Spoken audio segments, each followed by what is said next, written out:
समारम्भस्य ज्ञानाञ्जनशलाकया चक्षुरुन्मिलितं येन तस्मै श्रीगुरवे नमः। श्रीचैतन्यमनोभीष्टं स्थापितं येन भूतले स्वयं रूपकदा मह्यं ददाति स्वपदान्तिकं।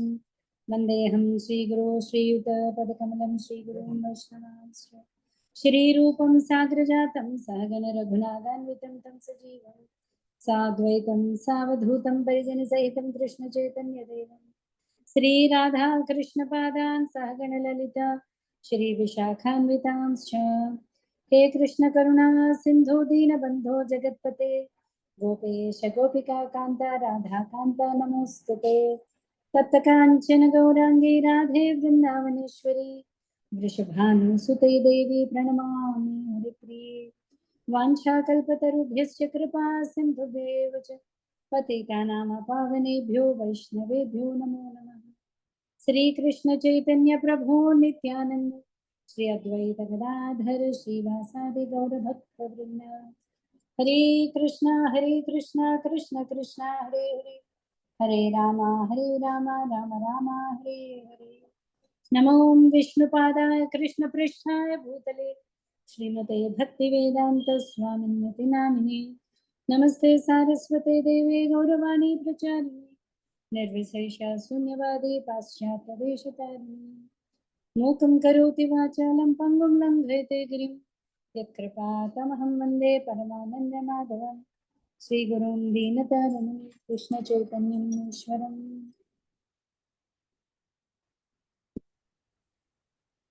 हरे कृष्ण। ॐ नमो भगवते वासुदेवाय ॐ नमो भगवते वासुदेवाय ॐ नमो भगवते वासुदेवाय। नारायणं नमस्कृत्य नरं चैव नरोत्तमं देवीं सरस्वतीं व्यासं ततो जयमुदीरये। नष्टप्रायेषु भद्रेषु नित्यं भागवतसेवया भगवत्युत्तमश्लोके भक्तिर्भवति नैष्ठिके। कृष्णाय वासुदेवाय देवकी नन्दनाय च नन्दगोपकुमाराय गोविन्दाय नमो नमः। हरे कृष्ण। द्वितीय स्कन्धंలో ఉన్నామండి। నారద బ్రహ్మ సంభాషణ జరుగుతుంది। నారదుడు అడిగిన 10 ప్రశ్నలకు విశ్వం యొక్క సృష్టి ఎలా జరుగుతుంది, లయం ఎలా అవుతుంది, దీనికి ఆధారం ఏంటి అన్నప్పుడు బ్రహ్మదేవుడు పురుషావతారాల గురించి అలాగే గుణావతారాల గురించి చెప్పారు। సో అది నిన్న మనం చాప్టర్ చూసాం, 6th చాప్టర్। లాస్ట్లో 46th శ్లోకంలో 6వ అధ్యాయం లాస్ట్ చాప్టర్ లో శ్లోకం ఒక్కసారి చూద్దామండి। ఓ నారద, లీలావతారములుగా తెలియబడు భగవానుని దివ్య అవతారములను ఒకదాని పిదప ఒకటి నేను ఇప్పుడు తెలియజేసేదను। ఆ అవతార కర్మల శ్రవణము కర్ణములందు ప్రోగుపడిన సమస్త మలిన విషయములను తొలగించి వేయగలదు। ఆ లీలలు శ్రవణ మధురములు మరియు ఆస్వాదనీయములు అయి ఉన్నవి కనుకనే అవి నా హృదయమునందు నిలచినవి। సో బ్రహ్మదేవుడు నిత్యము ఏం చేస్తూ ఉంటాడు అంటే భగవంతుడి యొక్క లీలల్ని స్మరణ చేస్తూ ఉంటాడు। సో కాబట్టి అతని హృదయంలో ఎప్పుడు అవి ఫ్రెష్గా ఉన్నాయి, నిత్యంగాను ఉన్నాయి। సో ఇప్పుడు నేను ఆ లీలావతారాల గురించి చెప్తాను అని చెప్తున్నాడు। సో అదే మనకి ఇప్పుడు 7th చాప్టర్। బ్రహ్మోవాచ, బ్రహ్మదేవుడు ఇట్లు పలికెను, గర్భోదకముగా పిలువబడు విశ్వపు మహాసముద్రమును మునిగినటువంటి భూతలమును ఉద్ధరించుటకు అనంత శక్తి సంపన్నుడగు భగవానుడు లీలగా వరాహ రూపమును ధరించినప్పుడు తొలి దానవుడు హిరణ్యాక్షుడు ప్రత్యక్షమయ్యాడు। భగవానుడు తన దంతములతో అతనిని చీల్చివేశాను। ఓకే, మనకి సో ఫస్ట్ అవతారం ఏంటి? భగవంతుడి 10 అవతారాల్లో ఫస్ట్ అవతారం ఏంటి? మత్స్య అవతారం। వరాహ అవతారం, మత్స్య అవతారం। వరాహ అంటే దశావతారాలు మనకి ప్రస్తుత కల్పంలో ఓకే ఫస్ట్ వచ్చినది వరాహ అవతారం। ఓకే, ఇప్పుడు బ్రహ్మదేవుడి ప్రతి రోజుని ఒక కల్పం అంటారు। ఈ కల్పంలో మళ్ళీ మనకి 1000 చతుర్యుగాలు పగలు, 1000 చతుర్యుగాలు రాత్రి. సో రాత్రిపూట ఏ సృష్టి ఉండదు.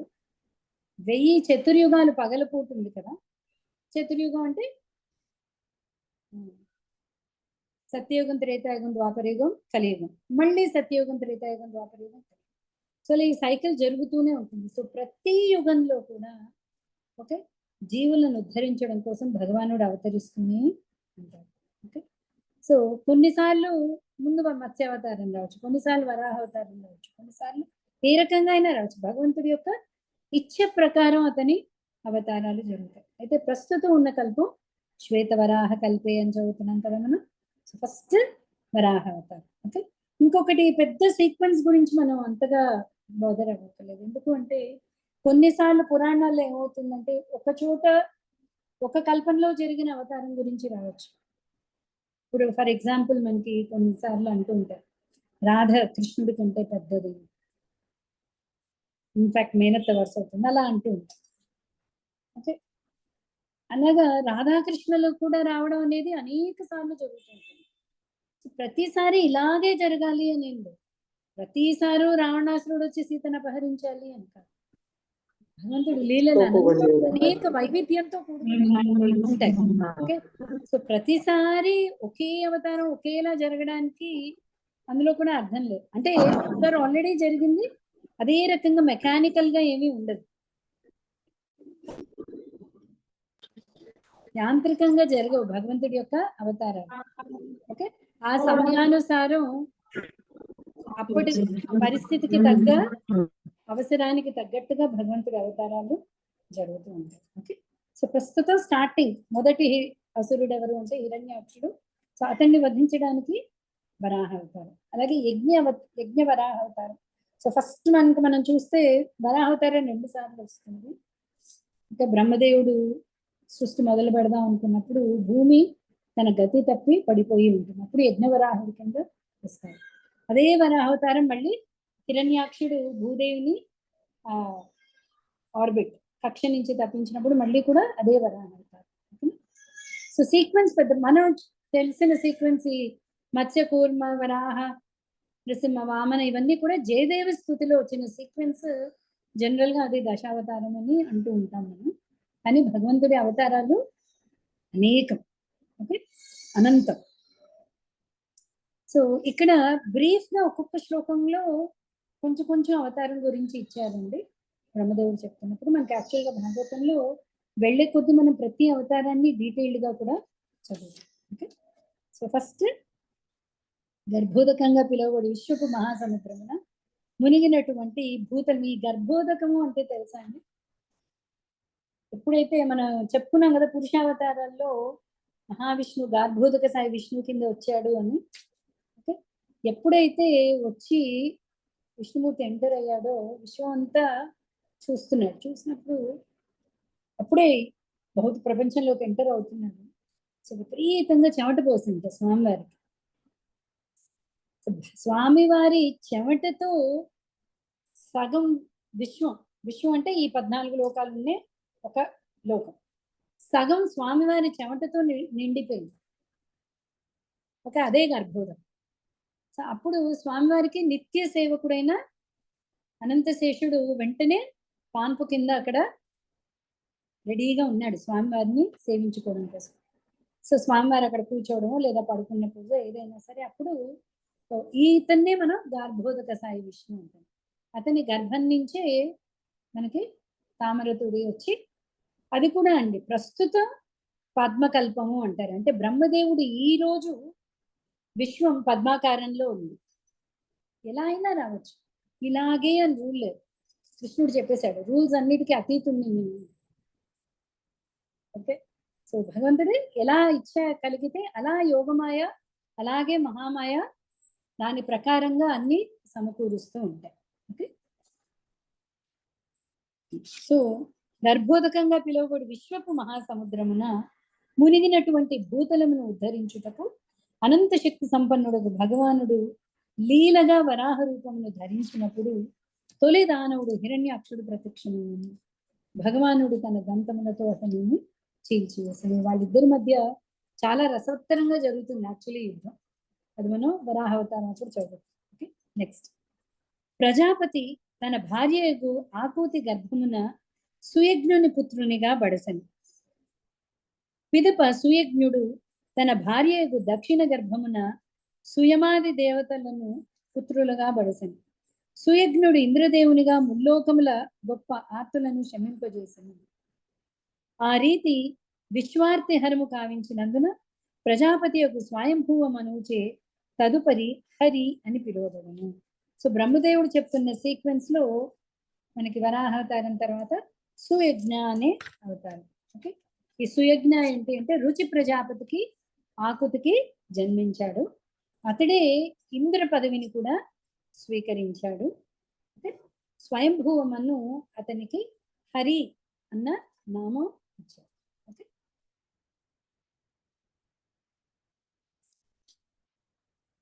పిదప భగవానుడు బ్రాహ్మణుడకు కర్దమ ప్రజాపతి అతని భార్యకు దేవహూతికి తనయుడై ఇతర 9 మంది సోదరీ జనముతో పాటు కపిలావతారముగా ఆవిర్భవించెను.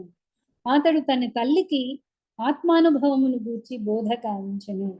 దానిచే ఆమె తజ్జన్మమందే భౌతిక గుణ పంకము నుండి పూర్ణముగా శుద్ధిపడి ముక్తిని సాధించెను. సో నెక్స్ట్ అవతారం బ్రహ్మదేవుడు చెప్పిన దాంట్లో కర్దమ ప్రజాపతి, అలాగే అతని భార్య దేవహూతి, తనయుడు కపిల భగవానుడు. సో కపిల భగవానుడు తన తల్లి దేవహూతికి చెప్పిన గీతనే అంటే ఆత్మజ్ఞానాన్నే మనం కపిల గీత అంటున్నాం. ఓకే, ఆ జ్ఞానం ద్వారా ఆవిడ ఆ జన్మమందే భగవంత్ ధామాన్ని చేరుకుంది. ఓకే, అది నెక్స్ట్ అవతారం. నెక్స్ట్, అత్రి మహర్షి సంతానము కొరకే ప్రార్థించగా అతనిచే సంతుష్టుడైన భగవానుడు అత్రి తనయుడకు దత్తాత్రేయునిగా అవతరించుటకు వచనము నొసగను. ఆ భగవానుని చరణ కమలమున కరుణచి పలువురు యదు హైహయాదులు భౌతిక ఆధ్యాత్మిక పదములు రెండింటినీ పొందినంతగా పరమ పవిత్రులైరి. సో నెక్స్ట్ అవతారం ఏంటండి? అత్రి అనసూయలకు పుత్రుడు దత్తాత్రేయుడు. అది యాక్చువల్లీ మనం కథ తర్వాత వస్తుంది. త్రిమూర్తుల యొక్క అవతారం అంటే సోముడు, దత్తాత్రేయుడు, దుర్వాసుడు, మళ్ళీ ముగ్గురు కలిసి కూడా దత్తాత్రేయుడు కింద భగవంతుడి యొక్క అవతారం. దత్తాత్రేయ అవతారంలో కూడా భగవంతుడు జ్ఞానము అన్న షడ్గుణైశ్వర్యాల్లో జ్ఞానాన్ని సంపూర్ణంగా అక్కడ ప్రదర్శన చేశాడు. వివిధ లోకములను సృష్టించుటకు నేను తపస్సు నొనరింపవలసి వచ్చెను. నా ఎడ ముదమందిన భగవానుడు సనక సనందాదులుగా సనకుడు, సనత్కుమారుడు, సనందుడు, సనాతనుడు అవతరించను. పూర్వకల్పమున ఆధ్యాత్మిక సత్యము వినష్టమైనను ఋషులచే శీఘ్రమే స్పష్టముగా గ్రాహ్యమగునట్లు ఆ సత్యమును ఆ నలుగురు బ్రహ్మచారులు చక్కగా వివరించింది. అంటే ప్రతి అవతారం ఆ అవతారానికి ఉన్న అవసరము లేదా అవతారంలో చేసిన లీల బ్రహ్మదేవుడు ఇక్కడ చెప్తున్నాడు. ఓకే, సో బ్రహ్మదేవుడు చెప్తున్నాడు, ఎప్పుడైతే నేను తపస్సును ఆచరించి ఆ తపస్సుకి భగవానుడు ముదముందాడు, నెక్స్ట్ అవతారం ఏంటి? సనక సనందాదులు. ఓకే, వీటిల్లో మన ఈ అనేక అవతారాల్లో కొన్ని స్వయంగా భగవానుడు. ఇందాక మనం చూసాం కదా, ఇంద్రుడు కింద ఉన్నాడు. ఇంద్రుడు జీవి, జనరల్ గా ఒక జీవుడు ఇంద్ర పదవిని తీసుకుంటాడు. ఓకే, ఏ జీవికి కనుక ఇంద్ర పదవి చేసే అర్హత రాకపోతే భగవానుడే స్వయంగా ఇంద్ర పదవిని తీసుకుంటాడు. అలాగే బ్రహ్మదేవుడు కూడా, బ్రహ్మదేవుడిది కూడా పదవి ఏ జీవుడికైతే అర్హత ఉందో అతడు బ్రహ్మదేవుడు అవ్వగలడు. ఏ జీవికి అర్హత లేకపోతే భగవానుడే స్వయంగా బ్రహ్మ పదవిని తీసుకుంటాడు. అయితే ప్రస్తుత కల్పంలో ఉన్న బ్రహ్మదేవుడు జీవుడు, అలాగే ఇంద్రుడు కూడా జీవుడు. ఓకే, సో ఈ అవతారాల్లో కొన్ని భగవంతుడు స్వయంగా ఉంటాడు, కొన్ని భగవంతుడి యొక్క అంశ ఉండొచ్చు, కొన్ని భగవంతుడి యొక్క కళ ఉండొచ్చు, కొన్ని యుగావతారాలు అంటే యుగంలో ప్రళానాది ధర్మం అని చెప్పడానికి, ఫర్ ఎగ్జాంపుల్ చైతన్య మహాప్రభు కలియుగ అవతారం. ఓకే, ఇదివరకు ఎన్నోసార్లు వెళ్ళానండి నేను ఇక్కడ హైదరాబాద్లో బిర్లా మందిర్కి, ఎప్పుడు గమనించలేదు. సో ఈసారి బిర్లా మందిర్ వెళ్తే అక్కడ చుట్టూ దశావతారాలు చెక్కి ఉన్నాయి పాలరాతిలో. మధ్యలో వెంకటేశ్వర స్వామి ఉన్నారు, చుట్టూ అవతారాలు ఉన్నాయి. సో మీరు గమనించారో లేదో, ఈసారి వెళ్ళినప్పుడు లెక్క పెట్టండి. ఫస్ట్ అలా మత్స్య, కూర్మ, వరాహ, నరసింహ, వామన్ అలా వచ్చి లాస్ట్ చైతన్య మహాప్రభువుని పెట్టారు 10వ అవతారం కింద. ఓకే, సో అంటే యాక్చువల్లీ చైతన్య మహాప్రభు యుగావతారం. యుగ ఆరంభంలో వచ్చి ఈ యుగ ధర్మం ఇది అని స్థాపించేది యుగావతారం. కృష్ణుడు చూస్తే మనం యుగావతారం కాదు, ఎందుకంటే ద్వాపర యుగం చివరిలో వచ్చాడు కృష్ణుడు. ఓకే, కలియుగ ఆరంభంలో చైతన్య మహాప్రభు వచ్చి యుగ ధర్మం ఏంటి? యుగ ధర్మం హరినామైవ కేవలం, హరినామం ఈ కలియుగానికి ధర్మము అతను స్థాపించాడు. ఓకే, అలాగే శక్తి ఆవేశ అవతారాలు అని ఉంటాయండి. అంటే ఒక జీవుడికి భగవంతుడు అవతారమూర్తి కింద తన శక్తిని ఆ జీవుడికి ప్రవేశపెడతాడు. ఫర్ ఎగ్జాంపుల్ పరశురామ అవతారం. ఓకే, పరశురాముడు యాక్చువల్లీ జీవుడు. ఓకే, అయితే ఆ విశేషమైన కార్యక్రమం కోసం భగవంతుడు తన విశేష శక్తిని, ఆ శక్తిని మనకి రామావతారంలో పరశురాముడు తిరిగి రాముల వారికి అప్పచెప్తాడు కదా. పరశురామ గర్భభంగం అంటుంటాం మనం. సీతారామ కళ్యాణం అప్పుడు పరశురాముడు వచ్చి నేనే రాముడిని, ఇంకొక రాముడు ఎక్కడ అని అడిగినప్పుడు, ఓకే, అయితే విష్ణు ధనుస్సును కూడా ఎక్కుపెట్టు అంటాడు. శివధనుస్సుని విడిచావు కదా, విష్ణు ధనుస్సుని ఎక్కుపెట్టు అన్నప్పుడు ఆ విష్ణు ధనుస్సు ద్వారా తిరిగి భగవంతుడికి తన శక్తి ఆవేశాన్ని అప్పచెప్తాడు. ఆ తర్వాత పరశురాముడు మహర్షి, గొప్ప మహర్షి కింద ఉండిపోయాడు. అలాగా అనేక రకాల అవతారాలు. అలాగే సనక సనందాదులు కూడా శక్తి ఆవేశం అవతారాలు, భగవంతుడి యొక్క అవతారాలు వాళ్ళు కూడా. ఓకే, నెక్స్ట్, తన స్వీయ తపో విధమును ప్రదర్శించుటకై అతడు ధర్ముని భార్యయును దక్షుని తనయను అగు మూర్తి గర్భమున నరనారాయణులను కవలలుగా అవతరించను. మన్మధుని సఖీజనమగు దేవలోక సౌందర్యవతులు వారి వ్రతములను భంగపరుప వెడలినను తమ వంటి పెక్కు సౌందర్యవతులు ఆ దేవదేవుని నుండి బయల్వెడుటను గాంచుటచే తమ కార్యమును విఫలురైరి. సో నెక్స్ట్ ఏంటి? మూర్తి ధర్మ దంపతుల యొక్క పుత్రులు కవలలు కింద, నరనారాయణుల కింద అవతరించారు. కొన్నిసార్లు వాళ్ళిద్దరూ కలిపి ఒకే ఋషి కింద, నరనారాయణ ఋషి కింద కూడా తెలుపబడుతూ ఉంటారు. ఆ నరనారాయణులే కృష్ణార్జునులు అని కూడా మనకి వస్తుంది. ఓకే, సో వీళ్ళు ఎప్పుడైతే తపస్సు చేస్తున్నారో, ఇంద్రుడు అనేక దేవతా స్త్రీలను తపస్సు భంగానికి పంపించినప్పుడు వాళ్ళ తపస్సు, వాళ్ళ శరీరం నుంచి అనేక సౌందర్యవతులు వస్తారు. వాళ్ళని చూసి అసలు ఇంద్రుడే అవాక్కైపోతాడు. ఓకే, అవన్నీ కూడా మనం డీటెయిల్ గా చదువుతాం. ఇంద్రుడు ఆశ్చర్యచకితుడు అయిపోతే సరే తీసుకువెళ్ళు అని ఊర్వశిని అప్పుడు నరనారాయణ ఋషి ఇంద్రుడికి ఇస్తారు. నెక్స్ట్, శివుని వంటి మహనీయులు తమ రోషపూరిత చూపుల ద్వారా కాముని జయించి దహింపజేయగలిగినను తమ క్రోధ ప్రభావము నుండి మాత్రము తప్పించుకొనజాలరు. వీటన్నింటికి పరుడైనట్టి భగవానుని హృదయమునందు అట్టి క్రోధము ఎన్నడును ప్రవేశింపజాలదు. అట్టి ఎడ అతని మనస్సునందు కామమెట్లు చేసుకొనగలదు. అంటే నరనారాయణ ఋషి అవతారంలో అతని మనస్సుని వేరే దారి పట్టిద్దామని ఇంద్రుడు భగవంతుడి మీదకి పంపించాడు. సో భగవంతుడికి ఎప్పుడూ కూడా, అంటే మిగతా అందరికీ కూడా బ్రహ్మరుద్రాదుల్లో కూడా మనం ఈ క్రోధం అనేది చూడగలం, కానీ అంటే భగవంతుల్లో మనం ఈ క్రోధాన్ని క్రోధం, కామం ఇవేవి కూడా మనం అంతలో లేవు. కాబట్టి ఎంతమంది సౌందర్యానికే మూలం భగవంతుడు. ఆ సౌందర్యవతులు అతన్ని ఏమీ చేయలేకపోయారు. ఓకే, ఎందుకు అంటే ఇక్కడ శివుడు గురించి ఎందుకు చెప్పారు అంటే, మన్మధుడు పార్వతీదేవికి సహాయం అనండి, దేనికైనా సరే శివుని తపస్సును భంగం చేసినప్పుడు శివుడు 3వ కన్ను తెరవడం, మన్మధుడు భస్మం అయిపోవడం అది చూసాం కదా. సో ఇలాంటివి భగవంతుల్లో మనం చూడాలి. అలాంటిది అందుకనే అతన్ని గుణాతీతుడు, అన్ని గుణాలకి అతీతుడు, అన్ని భావాలకి అతడు అతీతుడు. అట్ ద సేమ్ టైం అదే గుణాలకి అతీతుడు, భావాలకి అతీతుడు, కానీ భావగ్రాహి, భావాలని గ్రహించుకుంటాడు. అనేక రసపూర్ణుడు, కృష్ణుడికున్న ఇంకో పేరు ఏంటి అంటే రసరాజు, రసాల్లో రాజమ్మ. నెక్స్ట్, రాజు యొక్క సపత్నిచే అతని సమక్షమునందే తీవ్ర పదజాలముతో అవమానితుడైన ధ్రువుడు బాలుడయ్యును వనమునందు తీవ్ర తపమును ఆచరించును. అతని ప్రార్థనచే సంతుష్టుడైన భగవానుడు ఊర్ధ్వ అధోలోకమునందలి మహామునులచే అర్చింపబడు ధ్రువలోకము అతనికి ఒసగెను. సో అక్కడ ఇంకొక అవతారం జరిగింది, అదే కృష్ణగర్భ అవతారం. నెక్స్ట్,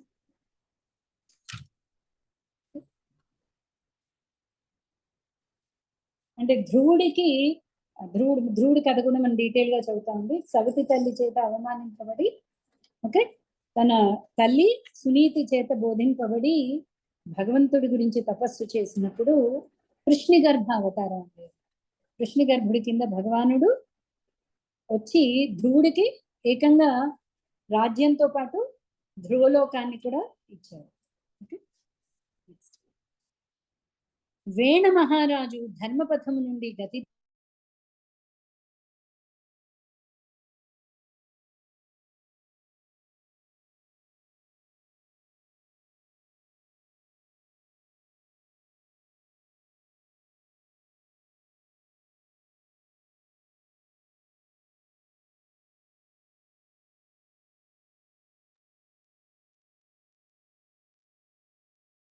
వాయిస్ రావట్లేదు.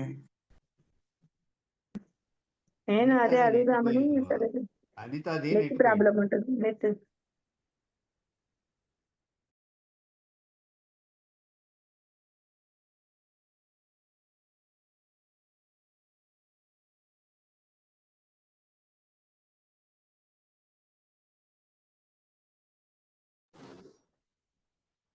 ఇప్పటి వరకు 6 అవతారాలు వచ్చినాయి కదా అంకుల్, అంతే కదా? అంతే అమ్మా, కొత్తగా అదే వచ్చింది. వరాహ అవతారం అనేది అది దత్తావతారము, సుయజ్ఞ అండి, సెకండ్ సుయజ్ఞ, థర్డ్ వన్ కపిలావతారము, ఫోర్త్ వచ్చేసి దత్తాత్రేయుని, ఫిఫ్త్ వచ్చి సనక సన్నాదులు, సెకండ్ వన్ ఏంటి? సుయజ్ఞ అండి, సుయజ్ఞ అవతారం దేనికోసం తీసుకున్నాడు? అది ప్రజాపతి యొక్క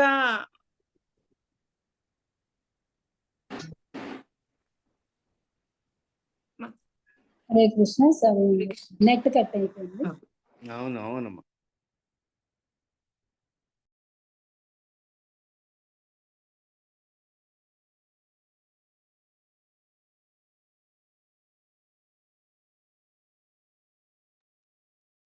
మళ్ళా ఒకసారి చెప్పాలేమో, నెట్ పోతాం. ప్రభుజీ నెట్ రాలే, వచ్చింది మళ్ళా మాతాజీ దగ్గర నెట్ రావట్లేనట్టుంది. హరే కృష్ణ. ప్రభుజీ ఇప్పుడు ఫస్ట్ వరాహ, తర్వాత సుయజ్ఞన. అవునండి, సుయజ్ఞ, తర్వాత కపిల. కాదండి, కపిల అవతారం, సారీ, కరెక్టే. తర్వాత దత్తాత్రేయ అండి, అవును. నెక్స్ట్ సనక సననాందులు.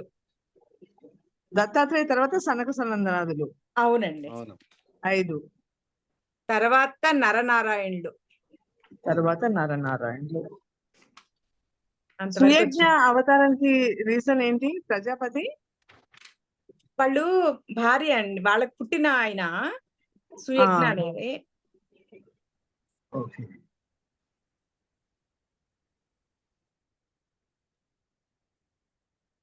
ఆకూతికి రుచి ప్రజాపతికి పుట్టినటువంటి ఆవుతి రుచి.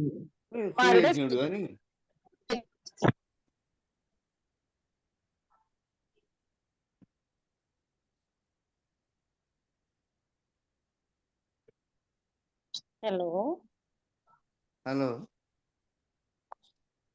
ఆకూతికి రుచికి పుట్టినటువంటి వాడు కదా సుయజ్ఞుడు. అవునమ్మా. సుయజ్ఞుడు తన భార్య దక్షిణ గర్భమున ఈ ఆది దేవతన పుత్రులుగా పడుతున్నాడు. సుయజ్ఞుడు ఇంద్రదేవునిగా ముల్లోకమును పాలించాడు. ఆ రీతి విశ్వాత్యహారము కావించినందున ప్రజాపతియగు స్వయంభ మనుచే తదుపరి హరి అని పిలువబడెను. హరే కృష్ణ మాతాజీ ఏం చెప్తున్నారంటే ఇప్పుడు ఎప్పుడైతే ఇందాక చెప్పారు కదా గురువు గారు, అంటే బ్రహ్మదేవుడు కూడా ఆ జీవి అర్హత కానప్పుడు బ్రహ్మదేవుడి పొజిషన్ భగవంతుడే తీసుకొని అర్హత తీసుకుంటారు.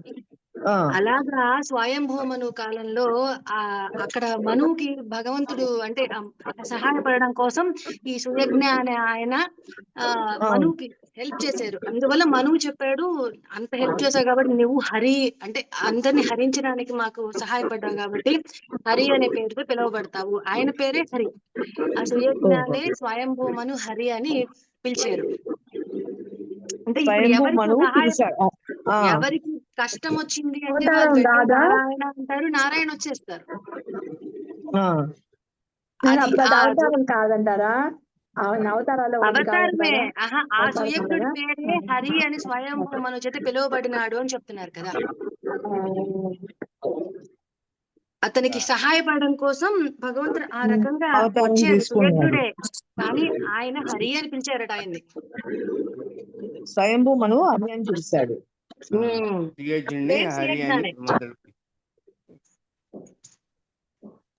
ఇప్పుడు చూడండి, మనకి వేణ మహారాజు వాళ్ళ పిల్లవాడిగా వచ్చాడు, సమస్య వచ్చింది, కృష్ణనే అదే భగవంతుడే మనకి మృదు మహారాజుగా పుట్టారు. అట్లా. హరే కృష్ణ గురు గారు. హరే కృష్ణ. హరే కృష్ణ. సో డౌట్ ఏంటి? క్లియర్ అయిందా? సుయజ్ఞ అనేది అవతారం గురించి. Next okay. సో ఇక్కడ వేణ మహారాజు అన్నీ కూడా మనం డీటెయిల్ గా చూస్తాం, అందుకని నేను డెప్త్ కి వెళ్ళలేదు, దాని పర్పస్ అది చెప్పుకుంటూ వెళ్తున్నాం. సో వేణ మహారాజు వేణుడు అతడు ఎందుకు అలా వచ్చి ఓకే వేణ మహారాజు కథ కూడా మనకి తర్వాత వస్తుంది. అతడు ఎప్పుడైతే తనని తను భగవంతుడి కింద ప్రకటించుకున్నాడో అప్పుడు బ్రాహ్మణుల శాపం వల్ల అతను మరణిస్తాడు. సో రాజు లేని రాజ్యం మొత్తం కన్ఫ్యూజన్ కదా. సో అప్పుడు బ్రాహ్మణులందరూ మళ్ళీ అతని శరీరం నుంచి ఆ దుష్ట భాగాన్ని తీసేసి అతని చిలికి అతని నుంచి వచ్చిన వాడు పృథు అవతారం. ఇవన్నీ కూడా భగవంతుడు అనేక అవతారాలు ఉంది. ఆ పృథు వల్ల ముందు వేణారాజు ఉన్నాడు కదా, ఆ దుష్టుడు ఎప్పుడైతే దుష్టులు రాజ్యాన్ని పరిపాలిస్తారో అప్పుడు భూమి కానీ ప్రకృతి కానీ కోఆపరేట్ చేయదు. భూమి తన సంపదనంతా కూడా దాచేసుకుంటుంది. ఓకే, తర్వాత మళ్ళీ పృథు కింద వచ్చి భగవంతుడు వాటన్నింటినీ వెలుపలికి తీస్తాడనమాట. అందుకే పృథ్వీ అని పేరు వచ్చింది భూమికి. పృథు కుమార్తె కింద పృథ్వీ అని వచ్చింది. సో అది నెక్స్ట్ అవతారం. నెక్స్ట్ భగవానుడు సుదేవి మహారాజు నాభి భార్య తనయునిగా అవతరించి వృషభదేవునిగా పిలువబడిను. మనస్సును సమదర్శిగా చేయుటకు అతడు జడయోగ అభ్యాసమును అనరించును. ఈ స్థితి సైతము ముక్తి అందలి అత్యున్నత పూర్ణత్వ స్థితిగా అంగీకరింపబడినది. దాని యందు మనుజుడు ఆత్మయందు స్థితుడై పూర్ణముగా సంతుష్టిని పొంది ఉండును. సో భగవంతుడు యోగా పద్ధతిని వృషభదేవుడి కింద వచ్చి ఒక యోగం అంటే యోగి స్పెషల్లీ జడయోగా అభ్యాసం అంటే జడత్వాన్ని పూర్తి జడుడి కింద ఉన్నాడు, జడత్వాన్ని ముట్టుకోలేదు. ఓకే, అంటే తను కూడా ఏమాత్రం శరీర భావన లేకుండా వృషభదేవుడు కూడా మనం చూస్తాం భరతుడికి తండ్రి వచ్చింది. సో వృషభదేవుడి కింద వచ్చి స్వయంగా ఆ అభ్యాసం చూపించాడు, ఇలాగా చేయాలి. ఓకే, ఎలా అయితే భగవంతుడు భక్తుడి కింద వచ్చి భక్తి అంటే ఇది మహాప్రభు అవతారాన్ని చూపించారు కదా, అలాగే స్వయంగా భగవంతుడు శ్రీరామచంద్రమూర్తి కింద వచ్చి మానవుడు అంటే ఇలా ఉండాలి.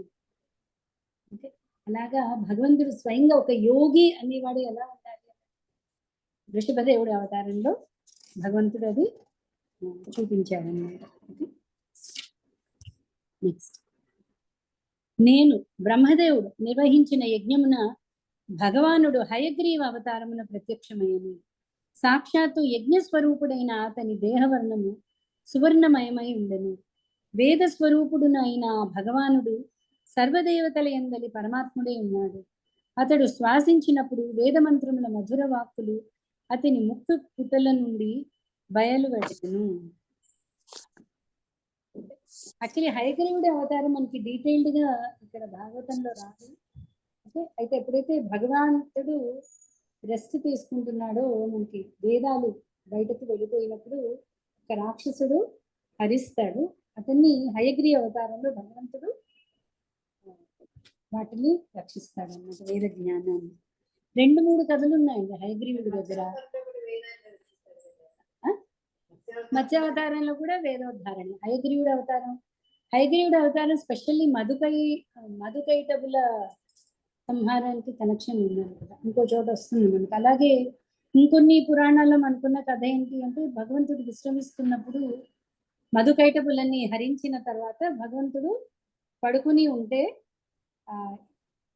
భగవంతుడు నిద్ర లేపడానికి ఇంద్రుడు వచ్చి ఒక పురుగు కింద వచ్చి ఆ వింటిని కొరుకుతాడు.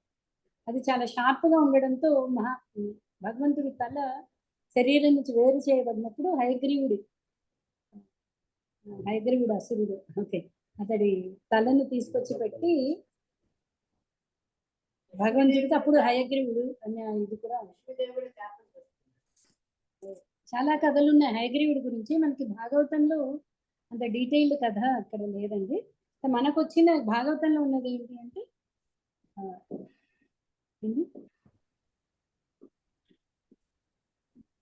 వేద జ్ఞానాన్ని రక్షించిన అవతారం కింద హయగ్రీవుడి అవతారం ఇక్కడ ఉంది.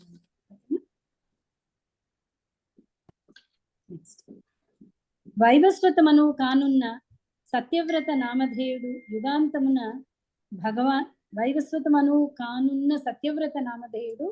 యుగాంతమున భగవానుడు మత్స్యావతారమున భూలోక పర్యంతపు సకల జీవులకు ఆశ్రయమగినట్లుగా గాంచును. ఓకే, సో సత్యవ్రతుడు నెక్స్ట్ యుగానికి మనువు కానున్నాడు. వైవస్వతమను ఆ యుగ జంక్షన్. అప్పుడు భగవంతుడు మత్స్యావతారం కింద అవతరించాడు. యుగాంతమున అపార జలరాశిని గాంచి భీతిచే నా ముఖము నుండి వేదములు బయటపడగా భగవానుడు ఆ విశాల జలములను ఆనందించుచు వేదములను పరిరక్షించను. సో అంత ప్రళయం చూసి బ్రహ్మదేవుడికి భీతి కలిగింది. ఆ భయంలో వేద జ్ఞానం బయటకు వచ్చేసింది. అప్పుడు భగవానుడు మత్స్యావతారంలో ఆ వేద జ్ఞానాన్ని సంరక్షించాడు. నెక్స్ట్, కవ్వముగా పనిచేయుచున్న మందర పర్వతమునకు ఆశ్రయమగుట కొరకు ఆదిదేవుడు కూర్మావతారమును దాల్చెను. అమృతమును గ్రహించే నిమిత్తమై దేవదానవులు ఇరువురును క్షీరసాగరమును మందర పర్వముతో చిలికిరి. కూర్మావతార వీపును గోపుచు పర్వతము ముందుకు వెనుకకు కదలగా అతడు పాక్షికముగా నిద్రించుచు దురద కలిగిన అనుభూతిని బడసను. ఓకే, కూర్మావతారం అన్ని అవతారాలు మనకి భాగవతంలో డీటెయిల్డ్ గా వస్తాయండి. సో కూర్మావతారం మీ అందరికీ తెలిసిందే. సముద్ర మంథనం అప్పుడు ఆ మందర పర్వతానికి సపోర్ట్ కింద, ఆశ్రయం కింద కూర్మావతారాన్ని దాల్చాడు. సో కూర్మావతారం దాల్చినప్పుడు ఆ పర్వతాన్ని అటు ఇటు చిలుకుతుంటే స్వామివారి వీపు, అంటే దురద ఉంటే వీపు కోపుకుంటాం కదా, అలా హాయిని అనుభవించాట ఆ అవతారంలో. ఓకే, చాలా చోట్ల వస్తుంది కూర్మావతారం రెఫరెన్స్ కూడా. ఇక్కడ వస్తుంది మనకి డీటెయిల్డ్ గా వస్తుంది, మళ్ళీ ఏకాదశ స్కందంలో మళ్ళీ వస్తుంది. ఎప్పుడైతే కూర్మావతారంలో అలా చిలుకుతూ ఉన్న మొత్తం సముద్రం కదండి, క్షీర సముద్రం. ఓకే, ఆ సముద్రాన్ని చిలుకుతున్నప్పుడు స్వామివారి శ్వాస తీసుకుని వదలడం వల్లే అలలు అనేవి ఏర్పడ్డాయి అంట. సో అది కూడా మనకి భాగవతంలో వస్తుంది. అంట దేవతల గొప్ప భయమును నశింపజేయుటకు పూర్ణ పురుషోత్తముడకు భగవానుడు నృసింహ అవతారమును ధరించెను. గదను చేత ధరించి తనను ఎదిరించిన దానవేంద్రుని అతడు తొడలపై వేసుకుని క్రోధముతో భృగుటిని కదిలించుచు భయంకరముకు దంశ్రులను ముఖమును ప్రదర్శించుచు తన గోళ్లతో చీల్చి వధించెను. ఇదే మన నరసింహ అవతారం, హిరణ్యకశిపుడి దగ్గర. మహాబల సంపన్నముకు ఒక మొసలి నది యందు తన కాలును పట్టుకొనగా గజపతి మిగుల బాధ చెందను. తొండమున ఒక పద్మమును ధరించి అది ఆది పురుష అఖిల లోకనాథ తీర్థస్థానము వలె ప్రసిద్ధి చెందిన ఓ ఉద్ధారక, కీర్తనీయమగు నీ పవిత్ర నామమును శ్రవణము చేసినంత మాత్రముననే సర్వలు పవిత్రులగుదురు అని పలుకుచు భగవానుని సంబోధించెను.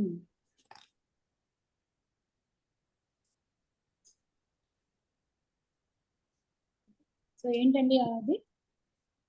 అది కూడా హరి అవతారం, శ్రీహరి అవతారం. గజేంద్రుణ్ణి రక్షించినది కూడా హరి అవతారం. ఏనుగు మొర ఆలకించిన దేవదేవుడు శ్రీహరి అది గొప్ప కష్టములో ఉన్నందున తన తక్షణ సహాయము కోరి ఉన్నదని భావించెను. తక్షణమే అతడు చక్రాయుధుడై పక్షిరాజకు గరుత్మంతునిపై అతడు ప్రత్యక్షమయ్యను. గజమును రక్షించుటకు అతడు మకర ముఖమును చక్రముతో ఖండించి వేసి తొండమును పట్టి లాగి ఏనుగును ఉద్ధరించను.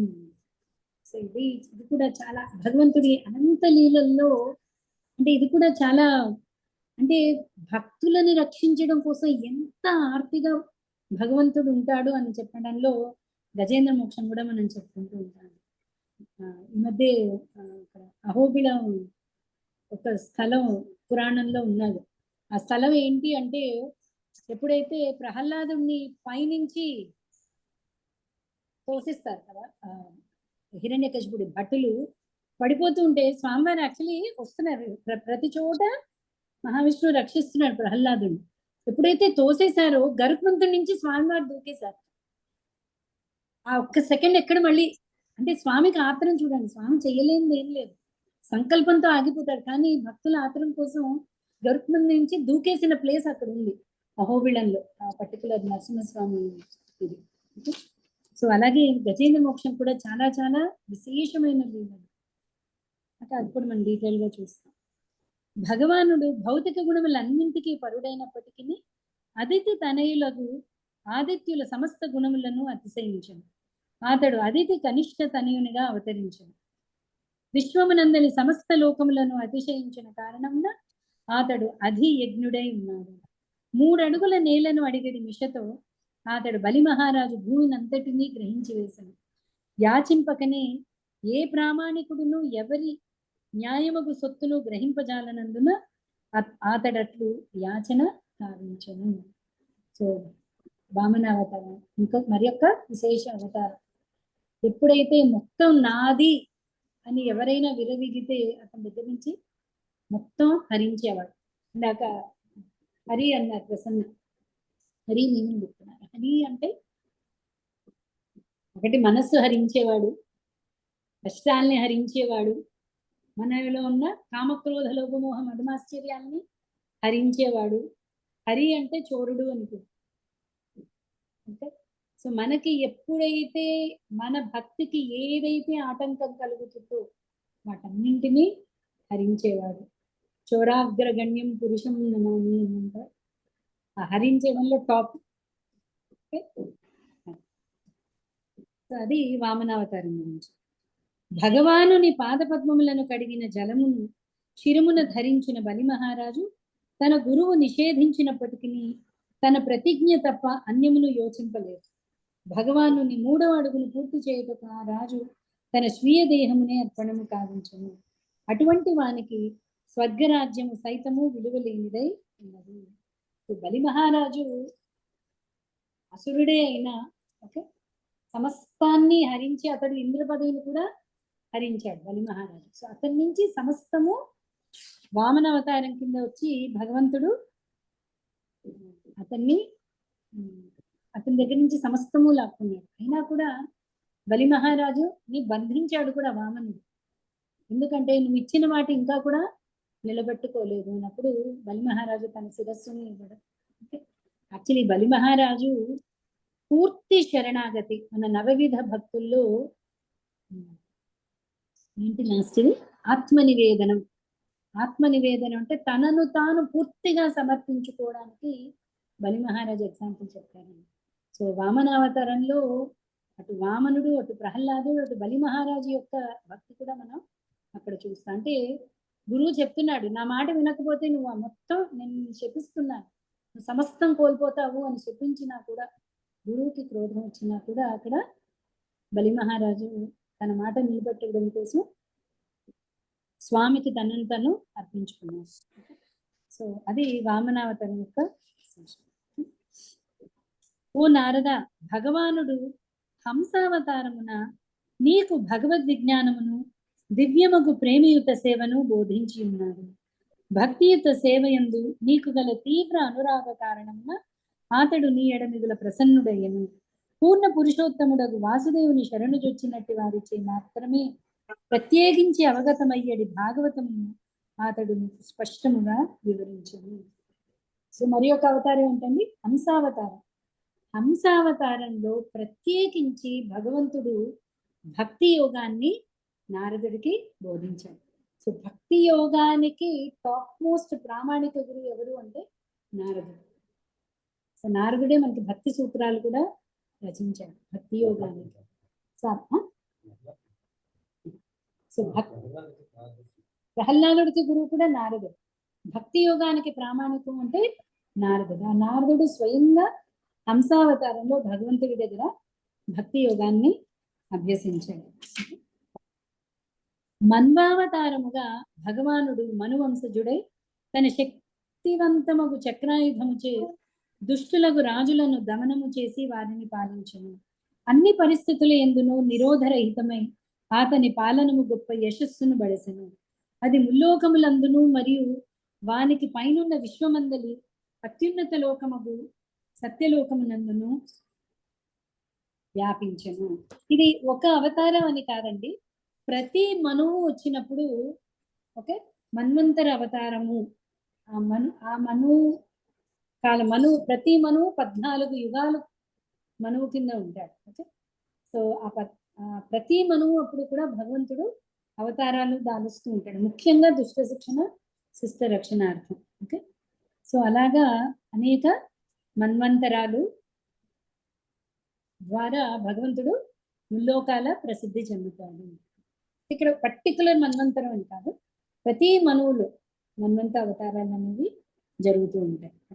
అది కూడా మనం ప్రస్తుతం 7వ చతుర్యుగం కదండి, మనకి భాగవతం 5వ స్కందంలో అనుకుంటా. ప్రతి మనువుకి ఓకే ఇంద్రుడు ఎవరు, సప్త ఋషులు ఎవరు, అవన్నీ కూడా మనకి డీటెయిల్డ్గా ఈ భాగవతంలో వస్తుంది. ఓకే నెక్స్ట్, భగవానుడు ధన్వంతరి అవతారమునందు నిత్య రోగులకు జీవుల వ్యాధులను కేవలము తన కీర్తి చేతనే శీఘ్రముగా తొలగించగలరు.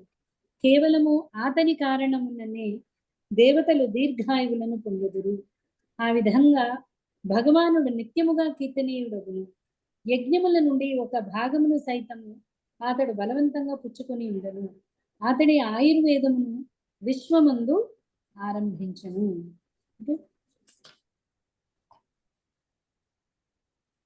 అదే ధన్వంతరి అవతారం. ముఖ్యంగా మనకి సముద్ర మథనం అప్పుడు అమృతాన్ని తీసుకొచ్చి ఇచ్చినది అతడే. సమస్త రోగ నివారణకు వైద్యుడు కింద భగవంతుడే. చూడండి, వైద్యుడైనా భగవంతుడే రావాలి, ప్రతి దానికి భగవంతుడే సోర్స్. భగవంతుడు ధన్వంతరి అవతారమైన ఆయుర్వేదాన్ని మనకి అందించాడు. క్షత్రియులుగా పిలువబడు పరిపాలకులు నరకమున క్లేశమును అనుభవింపకోరి పరతత్వ పథము నుండి వైదొలిగినప్పుడు భగవానుడు పరశురామ అవతారమున భూమిపై కంటకముల వంటి ఆ అవాంఛిత రాజులను సమూలముగా నాశనము చేసును. ఆ విధంగా అతడు 21 మార్లు తన పదునైన గండ్ర గొడ్డలిచే క్షత్రియులను నశింపచేసను. సో పరశురామ అవతారంలో 21 సార్లు భూమండలాన్ని ప్రదక్షిణ, అంటే ఏమంటారు దాన్ని, ప్రదక్షిణ అదేంటారండి,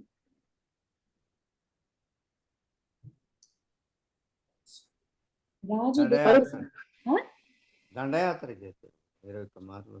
కొన్ని దండయాత్ర, క్షత్రియుల మీద దండయాత్ర. ఎక్కడెక్కడైతే దుష్టులైన రాజులు ఉన్నారో వాళ్ళందరినీ కూడా అతడి గొడ్డలితో అందరినీ కూడా సంహరించాడండి. అది పరశురామ అవతారం. అది కూడా మనకి వస్తుంది. విశ్వమందలి జీవులపై నిర్హేతుక కరుణచే భగవానుడు తన ప్రధాన విస్తారములతో సహా ఇక్ష్వాకు మహారాజు వంశమున అంతరంగిక శక్తి అగు సీతాదేవికి ప్రభువుగా అవతరించను. తండ్రి అగు దశరథ మహారాజు ఆజ్ఞపై భార్యను అనుజుని గూడి అతడు వనమున ప్రవేశించి అచ్చట పెక్కు సంవత్సరములు వసించను. భౌతికంగా గొప్ప శక్తిశాలి అగు దశమస్తక రావణుడు అతని ఎడ గొప్ప అపరాధము సాధించి అంత్యమున నశించను. సో ఇది మనందరికీ శిశుపాలుడు అనలేదు నేను, దశమస్తక రావణుడు అతని ఎడ గొప్ప అపరాధము కావించి అంత్యమున నశించెను.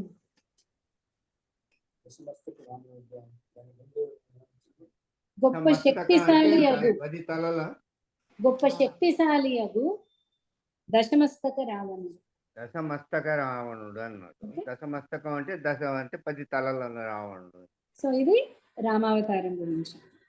దూరముగానున్న తన సుహృత్ సీతాదేవి కొరకు వ్యాకుల పడిన వాడై శ్రీరామచంద్రుడు శత్రువుకు రావణుని పురమును శివుని అరుణ నేత్రములను బోలిన నేత్రములతో వీక్షించును. మహాజలధి అంతటా భీతిచే వణుకుచు అతనికి త్రోవనిచ్చెను. సొరచేపలు, పాములు, మొసళ్ళు వంటి జలచరములు భగవానుని రోషపూర్ణ అరుణ నయనముల తాపముచే తపించుటయే ఇందులకు కారణము. ఇందాక మనం భగవంతుడికి క్రోధం రాదు అని చూసాం. ఇక్కడంతా భగవంతుడి క్రోధం వస్తుంది కదా. నరసింహస్వామికి కానీ ఇక్కడ సముద్రం దారి ఇవ్వలేదు. దారి ఇవ్వనప్పుడు రాముడు ఏం చేశాడు? కేవలం ఆ క్రోధం చూపులకి సముద్రంలో ఉన్న జలచరాలన్నీ కూడా అల్లకల్లోలం అయిపోయాయి. సముద్రుడు భయపడిపోయి పరిగెట్టుకుంటూ వచ్చాడు. భగవంతుడికి కోపం ఒక చోట వస్తుందండి. ఎక్కడ వస్తుంది? భక్తులను ఎక్కడైతే తన భక్తుల యందు అపరాధం జరుగుతుందో అప్పుడు మాత్రమే మనం భగవంతుడి యందు కోపం చూడగలం.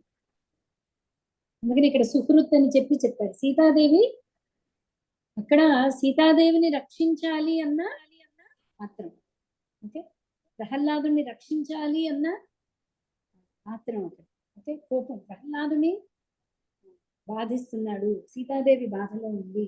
ఓకే, ఇక్కడ సీతాదేవి పత్ని అని కాదు, సీతాదేవి భక్తురాలు. ఓకే, సో భక్తుల్ని కష్టపడినప్పుడు భగవంతుల్లో మనం ఈ క్రోధం అనేది చూస్తూ ఉంటాం. ఓకే, రావణుడు యుద్ధము చేయనప్పుడు అతని వక్షస్థలమును ఢీకొనినందున స్వర్గాధిపతి వాహనమగు ఏనుగు యొక్క దంతములు ముక్కలై ఆ చెల్లా చెదురైన ముక్కలు సమస్త దిక్కులను ప్రకాశింపజేశాడు. తత్కారణమున రావణుడు తన పరాక్రమమునకు మిగుల గర్వించి తానే సర్వ దిగ్విజేతనని తలచుచూ పోరాడు సైనికుల నడుమ విహరించాడు.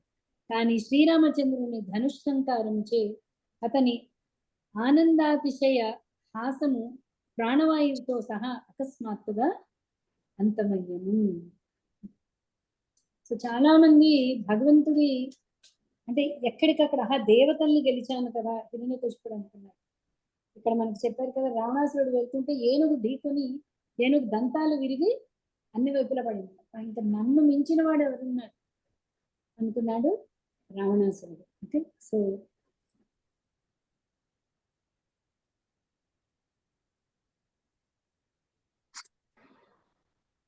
భగవంతుడు అలాంటి వాళ్ళందరినీ కూడా అంటే భగవంతుడి ముందు నాకు మించి శక్తి సంపన్నులు లేరు అన్న వాళ్ళ శక్తి వెలవల పోయేలా భగవంతుడు తన శక్తిని అక్కడ ప్రదర్శించాడు. నెక్స్ట్, భగవానుని యందు విశ్వాసము లేనటువంటి రాజుల యుద్ధ బలముచే ప్రపంచము అధిక భారముతో కృంగినప్పుడు దాని క్లేశములను తొలగించుటకు ఆ దేవదేవుడు తన ప్రధాన అంశతో అవతరించును. సొగసైన నల్లని కురులు కలిగిన ఆది రూపమునందు అతడు అరుదించెను.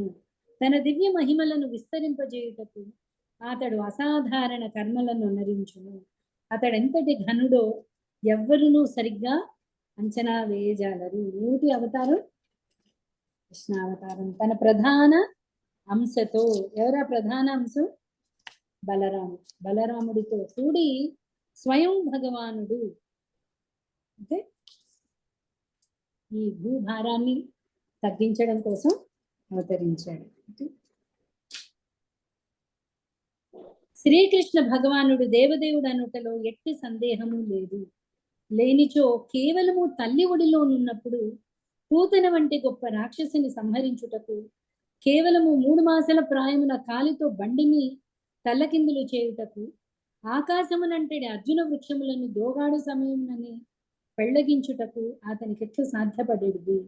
స్వయం భగవానునికి తప్ప ఇతరులెవ్వరికి ఈ కార్యములు సాధ్యపడవు. సో కృష్ణావతారం వచ్చినప్పుడు ఏం చెప్తున్నాడు బ్రహ్మదేవుడు? భగవంతుడు మనం ఇందాక చెప్తున్నాం, అంటే మానవుడు ఎలా ఉండాలి చూపించడానికి భగవంతుడు రాముడి కింద వచ్చాడు, యోగి ఎలా ఉండాలి చూపించడానికి వృషభదేవుడి కింద వచ్చాడు. ఇంకా స్వయంగా తను ఏంటి అని చూపించే అవతారమే కృష్ణావతారం. విశేషం అండి. ఒక ఏడు రోజుల పిల్లవాడు పూతనని సంహరించినప్పుడు, 3 నెలల పిల్లవాడు శకటాసురుని సంహరించినప్పుడు, షడైశ్వర్యాలు సంపూర్ణంగా ప్రదర్శించింది కృష్ణావతారం. గోపాల బాలురు వారి పశువులు విషప్రాయములకు యమునా జలములను త్రాగినప్పుడు ఆ దేవదేవుడు తన కరుణాదృక్కుల ద్వారా వారిని పునర్జీవితులను చేసినాడు. పిదప యమునా జలమును పరిశుద్ధము కావించుటకు అతడు క్రీడగా దాని యందు దుమికి విషము క్రక్కుచు అచ్చట దాగి ఉన్న కాళీయ సర్పమును తీవ్రముగా దండించెను. దేవదేవుడు తప్ప ఇతరులెవ్వరూ అతి ప్రయాసకర కార్యములను అనుమతింపగలరు. సో కాళీయ మర్దనని దశమస్కందం విశేషించి, అంటే మనం తర్వాత చూస్తాం 10 టాపిక్స్ ఉన్నాయి భాగవతంలో. 9 టాపిక్స్ కూడా ఆ 10వ టాపిక్ అయిన ఆశ్రయతత్వాన్ని వివరించడం కోసం. సో ఆ దేవదేవుడి యందు ఆశ్రయం పొందడమే భాగవతం యొక్క ముఖ్య ఉద్దేశం. సో ఆ దేవదేవుడు ఏంటి అన్న చెప్పేవే ఈ మిగతా స్కందాలన్నీ కూడా. సో ఆ దశమ స్కందంలో ఆ ఆశ్రయతత్వాన్ని మనం పూర్తిగా అక్కడ చూడగలం. వ్రజవాసులు కానీ భక్తులందరూ భగవంతుడు శరణు పొందడం కానీ, అందరి భక్తుల్లోకి టాప్ మోస్ట్ అయిన వ్రజవాసుల యొక్క ప్రేమ. అలాంటి వ్రజవాసులకి హాని కలిగింది ఎప్పుడు? కాళీయుని విషం వల్ల అనేక మంది గోపకులు అక్కడ హతముందారు. సో వాళ్ళందరినీ కేవలం చూపులతో భగవంతుడు వాళ్ళని పునర్జీవితం చేసి కాళీయ దర్పాన్ని అక్కడ హరించాడు. కాళీయ దమనము జరిగిన నాటి రాత్రి యందు వ్రజవాసులు ఏమరుపాటుగా నిద్రించుచుండగా ఎండుటాకుల కారణమున దావాగ్ని ప్రజ్వరిల్లి వారందరూ తప్పక మృత్యువాత పడనున్నట్లు గోచరించారు. కానీ శ్రీకృష్ణుడు బలరాముని గూడి కేవలము తన కన్నులను మూసుకొనుట ద్వారా వారిని రక్షించను.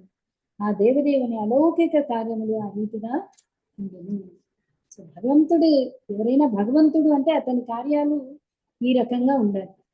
మొత్తం జ్వాలను అతడు ఒక్క సెకండ్లో మింగేశాడు.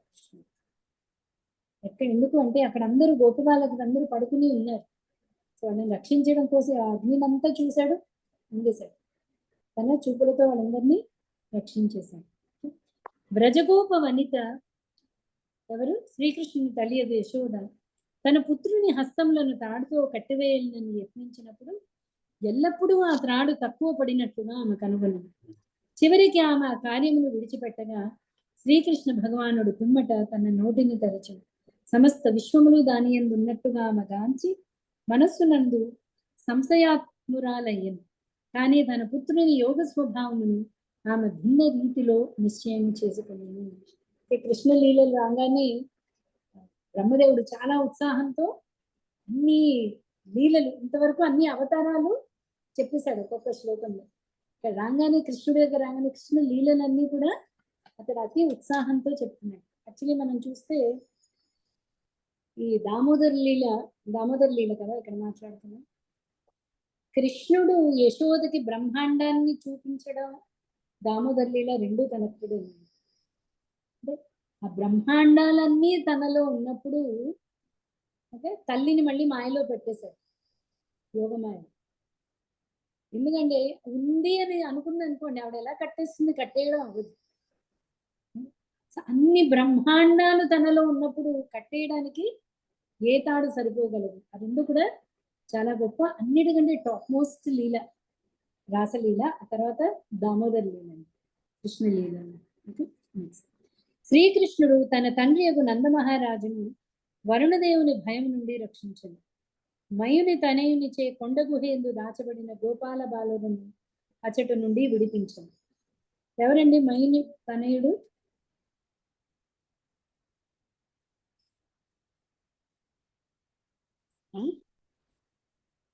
గుర్తుందా?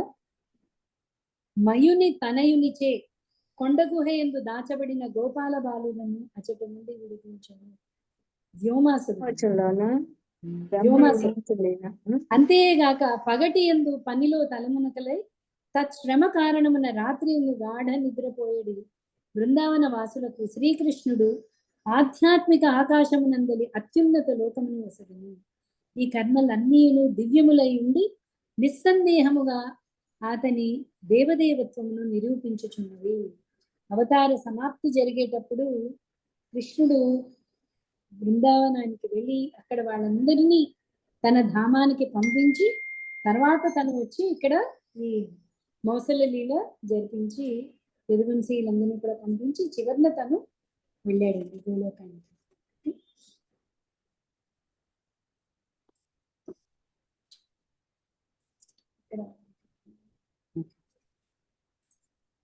సో ఈ భాష్యం రేపు చదువుదామండి. రేపు చదివి మనం ఈ చాప్టర్ రేపు పూర్తి చేద్దాం.